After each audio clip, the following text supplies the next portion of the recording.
तो पहले सीन में हमें दिखाया जाता है ककाशी किसी के घर में लेटा हुआ होता है और वो अपने मन में कहता है, लगता है मैंने शरिंगन का कुछ ज्यादा ही इस्तेमाल कर लिया। तभी एक औरत आकर उससे कहती है, ओ आप उठ गए, अब कैसी तबीयत है? तो ककाशी कहता है पहले से बेहतर है। फिर वो थोड़ा उठकर कहता है, शायद मुझे पूरी तरह से ठीक होने में 1 हफ्ता लग जाएगा। जो सुनकर वो औरत कहती है, फिर तो आपके लेटे रहने में ही भलाई है। जिसके बाद ककाशी वापस लेट जाता है। फिर नारुतो और बाकी सब भी वहाँ आ जाते हैं और साकुरा ककाशी के पास आकर कहती है, ककाशी सेंसेई आपका शरिंगन काफी अच्छा है। लेकिन अजुना कहता है कि आखिर उसने ज़ाबुज़ा को तो हरा ही दिया, अब कम से कम हम कुछ वक्त के लिए सुरक्षित तो रहेंगे। जिसके बाद साकुरा कहती है, पर वो मास्क वाला लड़का कौन था? तो ककाशी कहता है, वो हिडन एंड मिस्ट का ट्रैकर निंजा था। साकुरा पूछती है, आखिर वो करते क्या है? तो ककाशी कहता है, वो अनबू ब्लैक ओप्स होते हैं जिन्हें इन्फर्नल स्कॉट्स भी कहा जाता है। वो अपने देश के गद्दारों को मार देते हैं ताकि उनके सीक्रेट्स किसी गलत लोगों के हाथों में न चले जाए।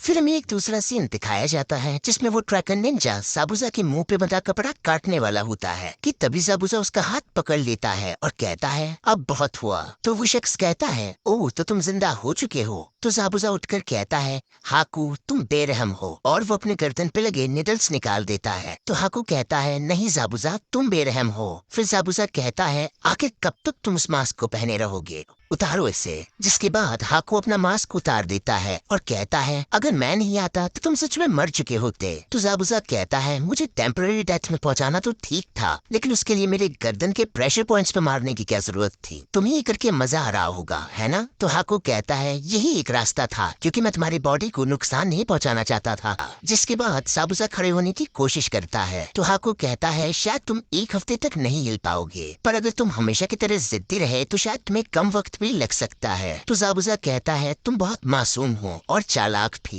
इसीलिए तो मैंने तुम्हें अपने साथ रखा हुआ है। जिसके बाद हमें एक दूसरा सीन दिखाया जाता है जिसमें ककाशी को कोई बात परेशान कर रही होती है। तो नारुतो पूछता है, क्या आप ठीक हो? तो ककाशी कहता है, हाँ, जैसा कि मैंने कहा था, एक ट्रैकर निंजा तुरंत ही बॉडी को खत्म कर देता है। साकुरा कहती है, हाँ वो उसे लेकर कहीं चला गया। तो ककाशी कहता है, हाँ पर क्यों? वो तो उसे वहीं के वहीं भी खत्म कर सकता था। यहाँ तक कि याद है उसने कौन से हथियार इस्तेमाल किए थे? तो सासुके हैरान होकर कहता है, निडल्स। फिर ताजुना कहता है, इतनी चिंता क्यों कर रहे हो, ज़ाबुज़ा मर चुका है। तो ककाशी कहता है, सच ये है कि वो अभी भी जिंदा है। जो सुनकर सबके तोते उड़ जाते हैं। और वो आगे कहता है, उसका दिल धड़कना जरूर बंद हो गया था, लेकिन तब शायद वो बस एक टेम्परेरी डेथ स्टेट में था। पहली बात, वो ट्रैकर निंजा ज़ाबुज़ा की बॉडी को ले गया जबकि वो उससे भी भारी था, और दूसरी बात, उसने सैनबॉर्न यानी कि निडल्स का इस्तेमाल किया, जो कि खतरनाक नहीं होते अगर उन्हें जरूरी ऑर्गन्स पर ना मारा जाए। इन सब बातों को ध्यान में रखकर तो यही लगता है कि वो ट्रैकर निंजा ज़ाबुज़ा को मारना नहीं बल्कि बचाना चाहता था।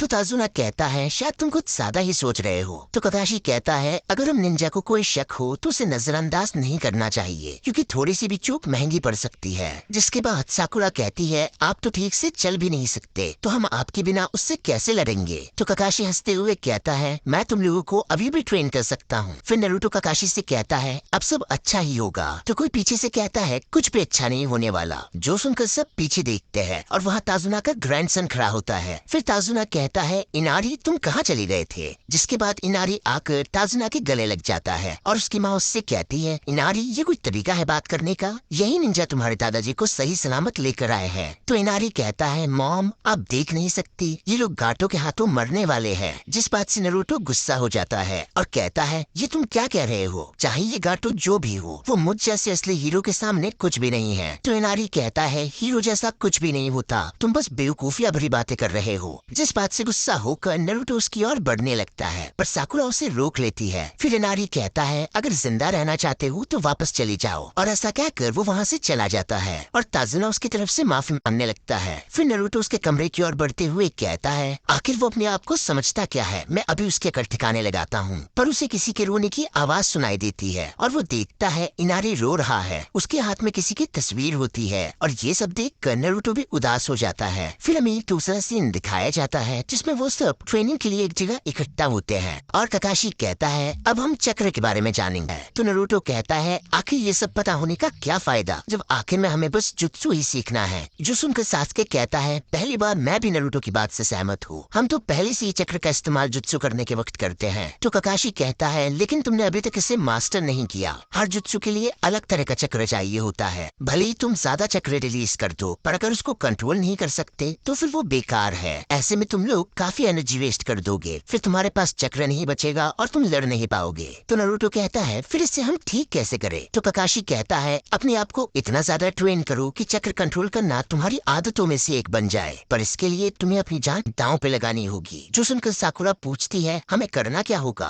तो ककाशी हंसकर कहता है तुम्हें पेड़ पर चढ़ना होगा। जो सुनकर वो सब थोड़े कंफ्यूज हो जाते हैं। तो ककाशी आगे कहता है पर एक रूल है, बिना हाथों के। फिर ककाशी हैंड साइन बना के चक्र रिलीज करने लगता है और बस अपने पैरों के सहारे पेड़ पर चढ़ने लगता है, जो देखकर वो सब चौंक जाते हैं। और ककाशी एक जगह रुककर कहता है अब तुम्हें एक अंदाजा लग गया होगा, अपने चक्र को पैरों के नीचे फोकस करो और पेड़ पर चढ़ जाओ।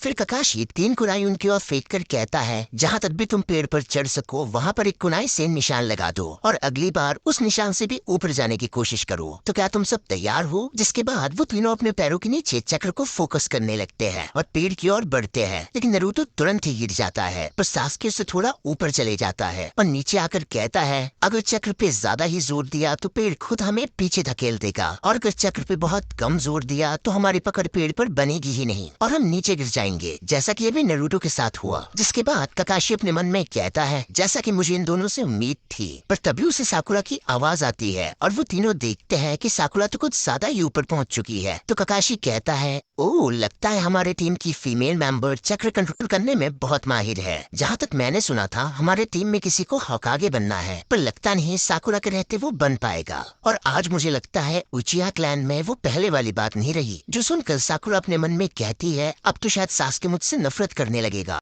फिर हमें एक दूसरा सीन दिखाया जाता है जिसमें गाटो जाबुजा को उसकी नाकामयाबी के लिए ताने मारने लगता है। फिर वो जाबुजा की ओर अपना हाथ बढ़ाता है, लेकिन हाकू उसका हाथ पकड़कर जोर से दबाने लगता है, जो देखकर गाटो के बॉडीगार्ड उसे बचाने की कोशिश करते हैं। पर हाकू की रफ्तार से वो दोनों भी चौंक जाते हैं। जिसके बाद गाटो जाबुजा को एक आखिरी मौका देकर वहाँ से चला जाता है। फिर हमें एक दूसरा सीन दिखाया जाता है जिसमें बहुत ज्यादा ट्रेनिंग करने के बाद वो तीनों काफी थक जाते हैं और साकुरा नारुतो की ओर देखकर सोचती है इसने कुछ ज्यादा खास प्रोग्रेस नहीं किया, अब जल्दी ही ये हार मान लेगा। पर तभी नारुतो उसके पास आकर कहता है साकुरा तुम इसमें माहिर हो तो क्या मुझे कुछ टिप दे सकती हो, पर प्लीज सास्के को मत बताना। और सास्के उन दोनों की ओर देख रहा होता है। जिसके बाद ककाशी अपने मन में कहता है नारुतो अब ताकतवर होता जा रहा है, उसके पास सास्के से भी ज्यादा चक्र है, यहाँ तक कि मुझसे भी ज्यादा। वीडियो पसंद आई हो तो एक लाइक और कमेंट तो बनता है बॉस।